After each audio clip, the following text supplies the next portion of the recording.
Hello everyone, welcome to my report. And my report is all about digestive system. Let's start.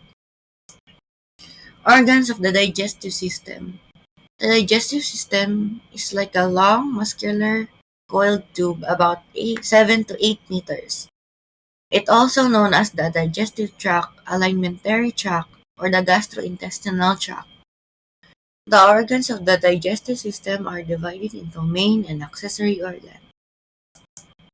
The main organs of the digestive system are the mouth, pharynx, esophagus, stomach, and small and large intestines. Food passes through these organs and gets digested. The accessory organs are the liver, gallbladder, and the pancreas. The food does not pass through these organs, but they aid in the digestion of food. Digestion. Digestion happens when the food passes through each organ of the digestive tract. There are two kinds of digestion: mechanical and chemical digestion. Mechanical digestion is the breaking down of food into smaller pieces. This kind of digestion happens in the mouth. Chemical digestion. The chemical digestion changes in the chemical composition of food digestive enzymes. To better understand mechanical and digestion system, let's watch this video.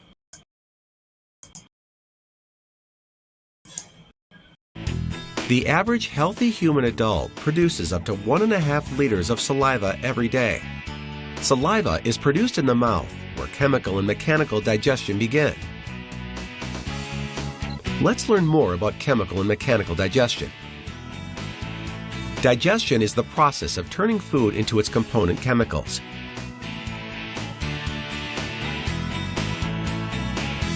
Once food is broken down into its essential building blocks, animals can absorb the calories, nutrients, vitamins, and minerals that allow the body to function, grow, and repair itself. Let's take a close look at human digestion. The first step in digestion is ingestion of food into the mouth. Inside the mouth, food is chewed by the teeth. This begins mechanical digestion.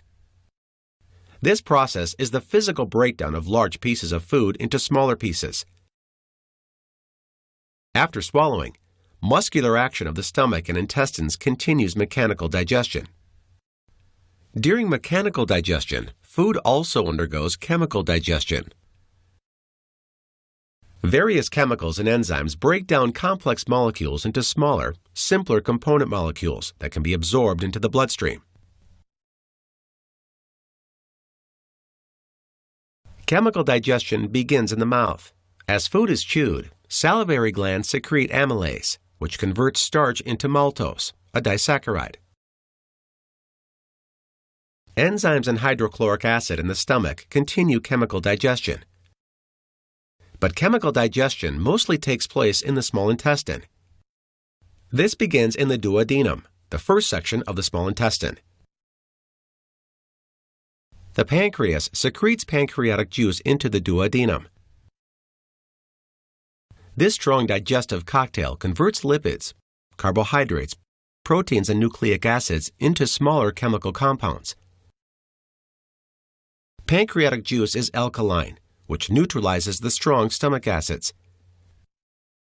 By the time food has left the duodenum, it has been reduced to its building blocks. The small intestine breaks down maltose into glucose, completing the chemical breakdown of carbohydrates. Nutrients and minerals are absorbed through the walls of the small intestine. The small intestine is lined with finger-like projections called villi. Each villus is connected to blood vessels that transport nutrients away. Undigested food is processed in the large intestine to be ejected as waste via the rectum. The dual processes of mechanical and chemical digestion ensure the efficient breakdown and absorption of food. The components of food are reduced to their molecular states to enable absorption into the bloodstream.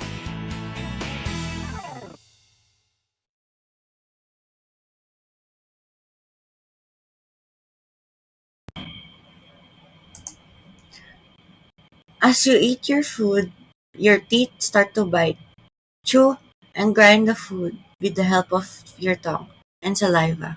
Saliva is produced by the salivary glands in the mouth. It is made up of substances such as water, mucus, electrolytes, and various enzymes. The mixture of substances in saliva moistens the food. This is the initial digestion of food after partial digestion in the mouth. The rounded mass of food and saliva, called bolus, is ready to pass through the pharynx. Food passes through the pharynx. It allows the bolus to be passed on to the esophagus. The pharynx connects the nose, the mouth, the larynx. Because of these three openings, the pharynx is considered an organ of both respiration and digestion. Esophagus. The esophagus and the pharynx do not digest food. They are tubes that allow the bolus to pass through. An involuntary, wavy movement called peristalsis allows the bolus to go down the stomach.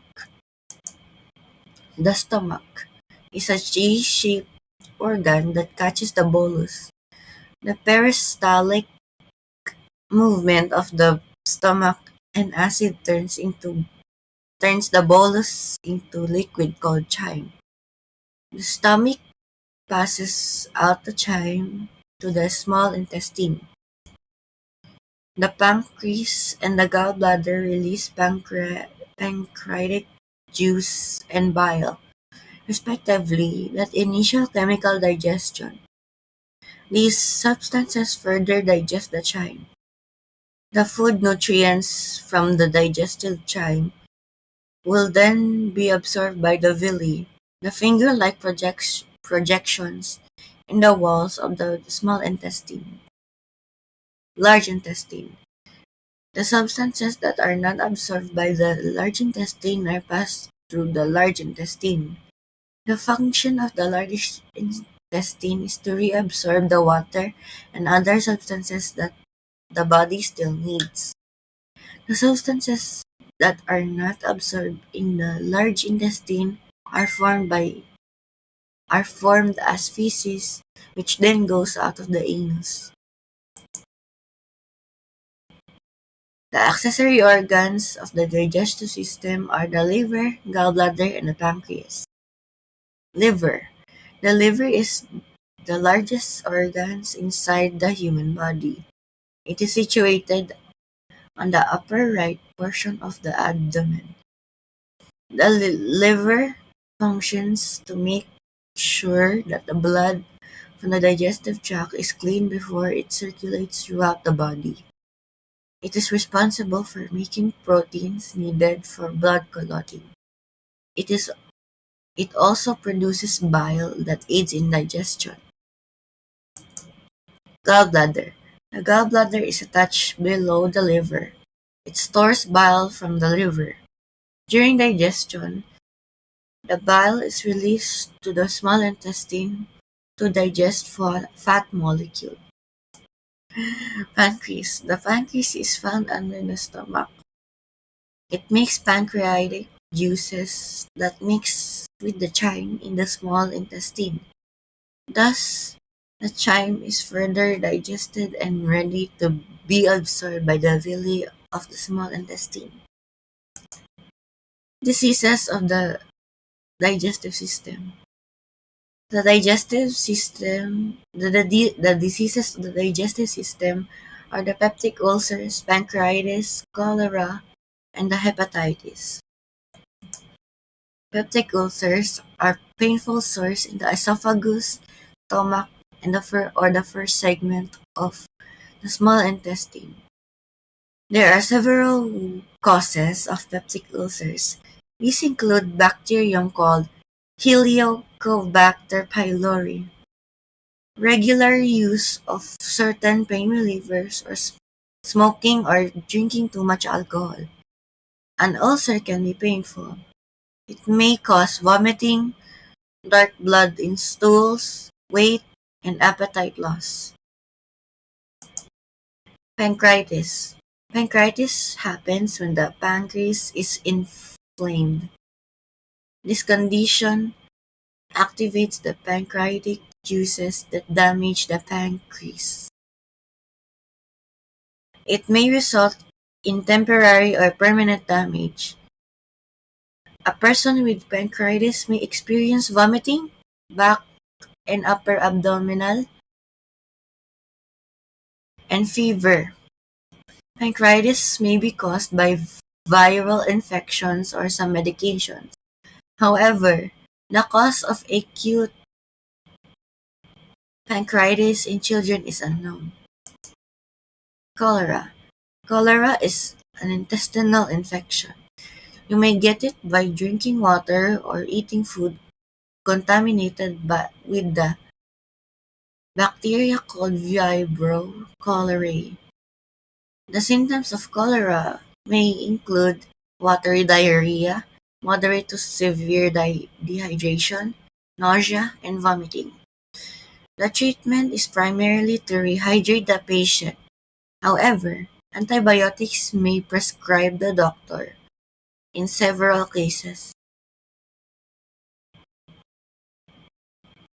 Severe cases. There are several ways to prevent incidents of cholera. It is very important to observe proper sanitary protocols in food preparation, water treatment, and toilet facilities. Proper hand washing is an important practice that every individual should do. Hepatitis. Hepatitis is the inflammation of the liver. It can be infectious or non-infectious. It is commonly caused by a virus, genetic problems, metabolic or disorders, or toxic substances such as alcohol, medicines, or chemicals. Proper care for the digestive system. To keep organs of your digestive system functioning properly, follow these healthy habits below. Number 1. Always eat on schedule. Do not skip meals and eat breakfast, lunch, snacks, and dinner. Number 2. Chew food properly and eat slowly for better digestion. Number 3. Eat food that are rich in fiber such as grains, vegetables, and fruits. Limit intake of foods that are high in fat, sugar, and salt. 4. Wash your hands before eating to prevent microorganisms from contaminating your food. Wash your hands after eating and keep them clean. Number 5. Exercise regularly. Exercise helps keep food move properly in your digestive system. That's all and goodbye.